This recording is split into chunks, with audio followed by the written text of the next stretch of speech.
The Kerala story की publicity BJP के अध्यक्ष क्यों कर रहे हैं? कर नहीं आप रहे लोग हैं। फिल्म क्यों देख रहे हैं? इसलिए देख रहे हैं क्योंकि देखना चाहिए, जानना चाहिए कि क्या चल रहा है, समाज में क्या चल रहा है। और मैं आपको बताता हूं केरला स्टोरी के बारे में। देखिए, आतंकवाद का यह नया रूप है। हमने बम की आवाज सुनी है, हमने गोलियों की आवाज सुनी है, हमने ऑटोमेटिक वेपन्स की आवाज सुनी है, लेकिन यह नए किस्म का आतंकवाद है जिसमें आवाज नहीं होती है और जो बहुत ही भयानक रूप है। और यह भयानक रूप को केरला स्टोरी इसको एक्सपोज करती है, पर्दाफाश करती है। और पर्दाफाश करती है तो उसको जानना, उसको समझना देश के लिए, समाज के लिए आवश्यक है। और मैं इसमें एक बात और कहूंगा, Anjana ji, note my words, that this Kerala story is not related to any state. यह किसी राज्य से जुड़ा हुआ नहीं है, यह किसी धर्म से जुड़ा हुआ नहीं है, यह देश से जुड़ा हुआ है और यह वैश्विक है। यह घटना आईसिस की घटना सिर्फ इंडिया में नहीं हो रही है, आईसिस की घटना यूरोप से भी हो रही है, आईसिस की घटना दुनिया जहान में हो रही है। ये नए किस्म का जो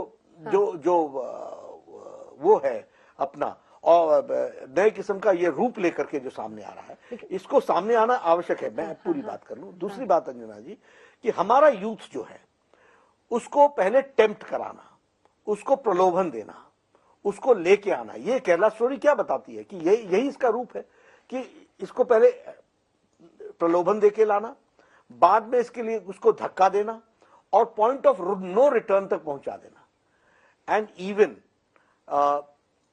केरला के हाईकोर्ट ने, केरला के एक्स चीफ मिनिस्टर ने इसकी ग्रेविटी, इसकी कंसर्न शो किया है। तो इसको ज्यादा से ज्यादा लोगों के ध्यान में आए कि this is also an angle which is being developed. और इसको धर्म के आधार पर नहीं देखना चाहिए, देश की एकता और अखंडता की दृष्टि से और हमारे युवाओं के प्रति जिस तरीके की साजिश हो रही है उस दृष्टि से देखना चाहिए।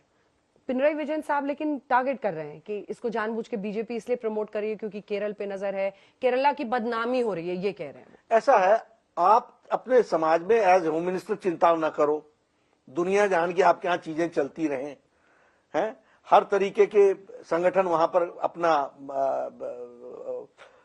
मौज मस्ती मारें और एंटी नेशनल एक्टिविटीज पूरी चलती रहे।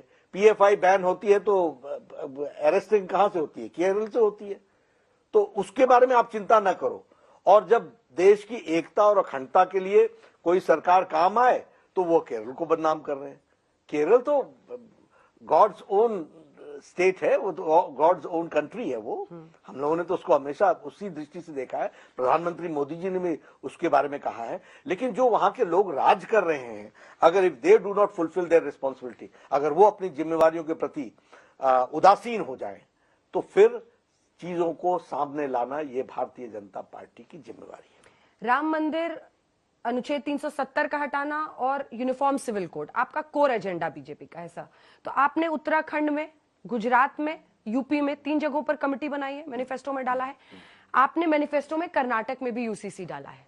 क्या 2024 में बीजेपी के मैनिफेस्टो में यूनिफॉर्म सिविल कोड होगा? देखिए, लोकसभा चुनाव सबसे पहली बात तो होती है कि जब भी हम किसी चुनाव में जाते हैं तो हम क्या करना चाहते हैं उसको हम एक्सप्रेस भी करते हैं और एम्पलीफाई भी करते हैं। जहां जहां चुनाव हुए, एजेंडा पर लोगों ने जाना है, उस एजेंडा में हमारा यूनिफॉर्म सिविल कोड है और यूनिफॉर्म सिविल कोड के प्रति हम समर्पित हैं। अब हम और इसको हमने आगे बढ़ाने का काम किया है, तो यहां पर भी किया है।